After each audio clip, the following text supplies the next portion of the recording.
60টা জিনিস মানুষ মরে যাওয়ার পরে তার কবরে পৌঁছতে থাকে। ইন্না মিম্মা ইয়ালহাকুল মুমিন মিন হাসানাতিহি বা'দা মাউতিহি, মানুষ মরে যাওয়ার পরেও যে 60টা জিনিস তার কবরে পৌঁছায় তার মধ্যে একটা হচ্ছে মসজিদান বানাহু, সে যে মসজিদ বানিয়ে গিয়েছে ওই মসজিদের সওয়াব। সুবহানাল্লাহ পড়েন। আপনি টাকা দিয়ে মসজিদ বানিয়ে দিলেন, ওই মসজিদে মুসল্লিরা নামাজ পড়ে, রোজাদাররা এসে ওখানে ইফতার খায়, তাহাজ্জুদ আদায়কারীরা তাহাজ্জুদ পড়ে, তাদের সওয়াবের কমতি হবে না, কিন্তু তাদের সওয়াবের একটা পার্সেন্টেজ সওয়াব যে ব্যক্তি মসজিদ বানালো তার আমলনামায় আল্লাহ ঢুকিয়ে দেয়। সুবহানাল্লাহ বলতে পারলেন না? হে নামাজি আমার ঘরে নামাজ পড়ো আজ, দিল মে তোমার চরণ তলে হৃদয় যায় নামাজ। হে নামাজি আমার ঘরে নামাজ পড়ো আজ, দিল মে তোমার চরণ তলে হৃদয় যায় নামাজ। পড়েন আল্লাহু আকবার। কি সুন্দর লিখেছেন কাজী নজরুল ইসলাম। কাজী নজরুল ইসলাম খুব সুন্দর করে বলেছেন, মসজিদেরই পাশে আমায় কবর দিও ভাই, ঠিক কিনা? মসজিদেরই পাশে আমায় কবর দিও ভাই, যেন গোরে হতে মুয়াজ্জিনের আযান শুনতে পাই। আমার গোরের পাশে দিয়ে ভাই নামাজিরা যাবে, পবিত্র সেই পায়ের ধ্বনি এ বান্দা শুনতে পাবে। গোরা যাব হতে গুনাহগার পাইবে রেহাই, মসজিদেরই পাশে আমায় কবর দিও ভাই। কত মানুষ নামাজি ভাই মসজিদাঙ্গিহীনাতে, আল্লাহর নামের জিকির করে লুকিয়ে গভীর রাতে। আমি তাদের সাথে ওই আল্লাহর নাম জপতে চাই, আল্লাহর নাম জপতে চাই। পড়েন সবাই, মসজিদেরই পাশে আমায় কবর দিও ভাই, যেন গোরে হতেও মুয়াজ্জিনের আযান শুনতে পাই। চিল্লায় পড়তে হবে আমিন। কি দরদ ছিল আমাদের জাতীয় কবি কাজী নজরুল ইসলামের, মসজিদের পাশে আল্লাহ তুমি আমার কবর দিও। আল্লাহ এই দোয়াটা কবুল করে নিয়েছে, ঠিক কিনা? ওনার কবরের পাশে মসজিদ আছে না নাই? আছে। এজন্য মসজিদের সাথে সম্পর্ক জুড়ে দেওয়া এটা ইমানদারের আলামত, আর মসজিদকে ঘৃণা করা এটা মুনাফিকের আলামত। এজন্য আমরা যেন আমাদের হৃদয়টাকে মসজিদের সাথে জুড়ে দেই, মসজিদের সাথে যেন সুসম্পর্ক থাকে। মসজিদ সবার, মসজিদ নিয়ে দলাদলি নাই। দলাদলি আছে অনেক জায়গায়, হানাফি মসজিদ, আহলে হাদিস মসজিদ, এরকম আমরা দেখি বা শুনি, এটা ঠিক না। হানাফি মসজিদ বলে কোনো কথা নাই, আহলে হাদিস মসজিদ বলে কোনো কথা নাই। মসজিদ সবার। ছোট্টখাট্ট বিষয় নিয়ে মসজিদে মারামারি, একজন হাত তোলে আরেকজন তোলে না, কিলাকিলি আছে না নাই? একজন বলে জোরে আমিন, আরেকজন আস্তে আমিন, মারামারি আছে না নাই? এগুলো কি মারামারি করার কোনো বিষয়? কথা বলেন। সালাতে ফরজ আছে, ওয়াজিব আছে, সুন্নাহ আছে। খেয়াল করে বুঝবেন, ফরজ যদি নষ্ট হয় সালাত ভঙ্গ হয়, you have to repeat your সালাত। ওয়াজিব নষ্ট হলে সালাত ভঙ্গ হয় না, নতুন করে পড়া লাগে না, সেজদায় সাহু দিলেই সালাত আদায় হয়ে যায়। আর সুন্নাহ নষ্ট হলে নামাজ নষ্টও হয় না, নতুন করে পড়াও লাগে না, সৌ সেজদাও লাগে না, নামাজ আদায় হয়ে যায় সুন্নাহ নষ্ট হলে। এই যে হাত তোলা না তোলা এটা সুন্নাহ, আমিন জোরে বলা না বলা এটা কি সুন্নাহ, যেটা কোনো কারণে কেউ না করলেও তার নামাজ কবুল করে নিবে কে? আর এই সব সুন্নত লই আঙ্গ দেশে গিলাগিলি। মৌলভীবাজারে মাশাআল্লাহ এগুলা নাই, এখানেও আছে। এগুলার অবসান ঘটুক, আমরা চাই কি চাই না? আর কত এই ছোটখাটো বিষয় নিয়ে আমরা এই বিভেদের প্রাচীর আর দেয়ালকে উঁচু করব আমাদের মাঝখানে? কবে আমরা ঐক্যের সিন্ডিকেট করব? কবে? আর কবে সাদা মনের মানুষ হব? কবে? আর কত? অনেক হয়েছে, আর না, এবার থামেন। বিভেদের প্রাচীরকে ভেঙে চুড়িয়ে দেন। ঐক্যের এমন সিন্ডিকেট গড়তে হবে যাতে কোনো অপশক্তি এই ঐক্যকে ভাঙতে না পারে, বানচাল করতে না পারে। চিল্লায় বলেন ঠিক কিনা? এজন্য মিউচুয়াল রেসপেক্টের দরকার, পারস্পরিক শ্রদ্ধাবোধ সব ক্ষেত্রে, রাজনীতিতে, সামাজিক অ্যাক্টিভিটিসে আমাদের আলেম ওলামাদের মধ্যে পারস্পরিক শ্রদ্ধাবোধের দরকার। মিউচুয়াল রেসপেক্ট, কেউ কাউরে রেসপেক্ট করে না। আমি যেটা বুঝছি এটাই সব, বাকি সব হারাম, এরকম বলে না অনেকে? এরকম যেন না করি। তাহলে মসজিদ সবার, মসজিদ আল্লাহর হাবিব সাল্লাল্লাহু আলাইহি ওয়াসাল্লাম খ্রিস্টানদেরকে মসজিদে ঢুকতে দিয়েছেন, আর আমরা মুসলমান ভাইয়ের জন্য মসজিদে তালা ঝুলাই দেই, আছে না নাই? আল্লাহর হাবিব সাল্লাল্লাহু আলাইহি ওয়াসাল্লাম কোথাও গেলেই প্রথমে মসজিদ বানাতেন। কি বানাতেন? মসজিদ বানাতেন। মক্কা থেকে হিজরত করে মদিনায় আসলেন, কোবায় থাকলেন কয়েক সপ্তাহ। কোবা পল্লীতে তিনি মসজিদ বানালেন, মসজিদ কোবা।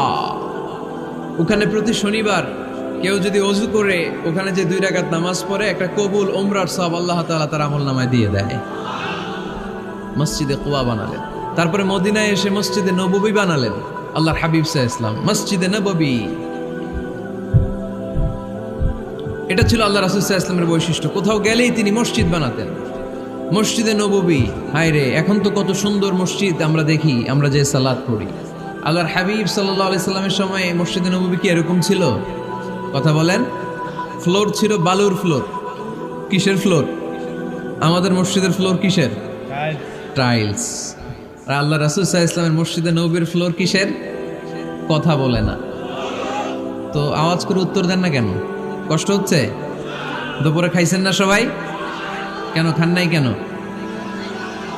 রোজা রাখছিলেন? হ্যাঁ, ফজর বাদে আইছি। আচ্ছা ঠিক আছে, ঠিক আছে। আচ্ছা আচ্ছা, সাউন্ড নাই, কথা শোনা যায় না? তো এটা শুনলা কেমনে? জিজ্ঞেস করলাম কথা শোনা যায় না, কয় না। তো এটা শুনলা কি করে? মানে অল্প শোনা যায়, তাই তো? একটু পরে আমার বিদায় ঘন্টা বাজবে, আমি চলে যাব। এই তোমরা ডিস্টার্ব করতে করতে আমার সময় শেষ। তোমরা ডিস্টার্ব করলে তোমাদের লস। আমি আমার টাইমের 1 মিনিটে বেশি যেতে পারবো না, কারণ এখানে আসরের সালাতের আজান শুরু হয়ে যাবে, এরপরে কোনো কথা নেই। আর বক্তব্য লম্বা করা এটা বেদাত। এই বেদাতকে আমি সুন্নাতের মধ্যে আনতে চাচ্ছি। একটা সময়ে একেবারে কমায় নিয়ে আসবো। এত প্রোগ্রামও আমি করতে চাই না। আমি ঘোষণা দিয়েছি আগামী বছরে সারা বাংলাদেশে আমার প্রোগ্রাম হবে 50টা। কয়টা? 50টা। এরপরের বছর 30টা, এরপরের বছর 20টা। বিভাগীয় প্রোগ্রাম করলেই চলবে আমার। এক এক বিভাগে যে 2 দিন 3 দিন খালাস। এত দরকার নেই, এত লম্বা চূড়ার বক্তব্যের দরকার নেই। আধা ঘন্টা চুপ করে শুনেন, কয়েকটা মেসেজ ড্রপ করি, take it with you to your home, then practice and apply in the society.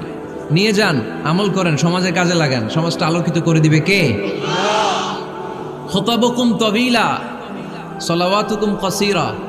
আল্লাহর হাবিব সাল্লাল্লাহু আলাইহি ওয়াসাল্লাম বললেন, কিয়ামতের একটা আলামত, কিয়ামতের আগে তোমাদের বক্তব্য হয়ে যাবে লম্বা, সালাত হয়ে যাবে খাটো। সালাতের পরে তাসবিহ পড়তে চায় না লোকজন, ব্যস্ত, মহাব্যস্ত, সুপার বিজি। কোত্থেকে আসলে এই ব্যস্ততা? আপনি রবের সাথে মুনাজাত, না যাই ইউনাজি মুনাজাত, আপনার রবের সাথে একাকী নীরবে কথা বলতে মনে চায় না আপনার? এত তাড়াহুড়ো কিসে?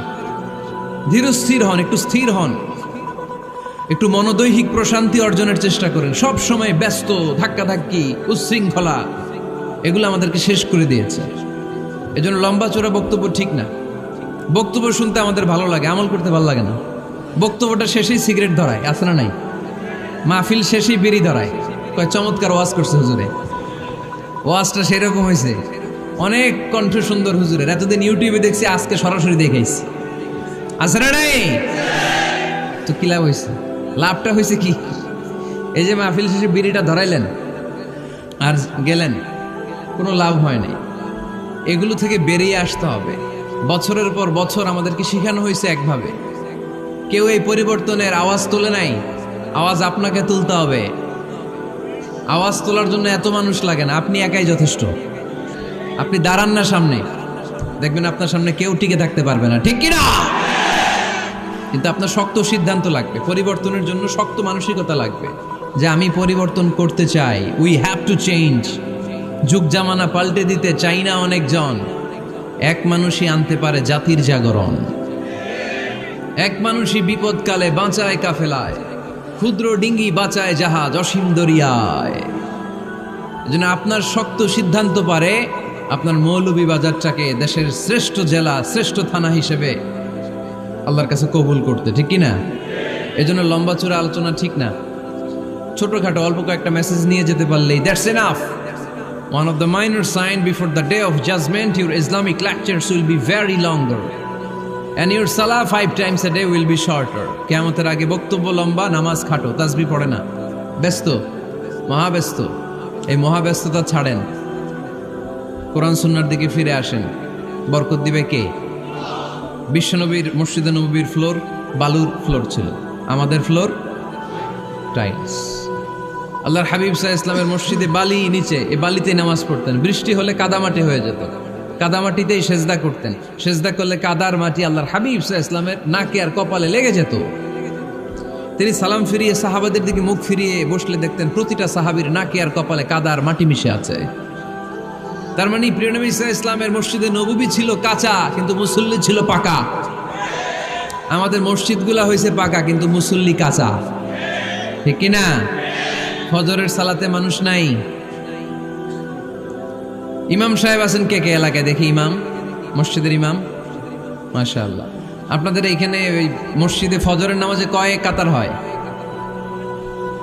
5 জন 6 জন? কেনে এত কম? কেনে? হ্যাঁ, আসে না, আসতে চায় না লোকজন।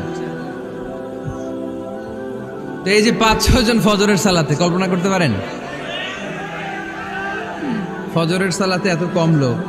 ফজরের জামাতে লোক যায় না, এটা একটা মহামারী। যেদিন ফজরের জামাতের দৃশ্য আর জুমার নামাজের দৃশ্য একরকম হয়ে যাবে, ওই দিনই বাংলাদেশে ইসলাম কায়েম হয়ে যাবে। এখন স্লোগান তুলে বিপ্লব বিপ্লব, ইসলামী বিপ্লব। আর ফজরের সময় আমি কম্বলের ভিতরে, আছে না নাই? কোনো বিপ্লব হবে না। ফজরের নামাজ জামাতে পড়ুন, সকালটারে বরকতময় করে দিবে কে?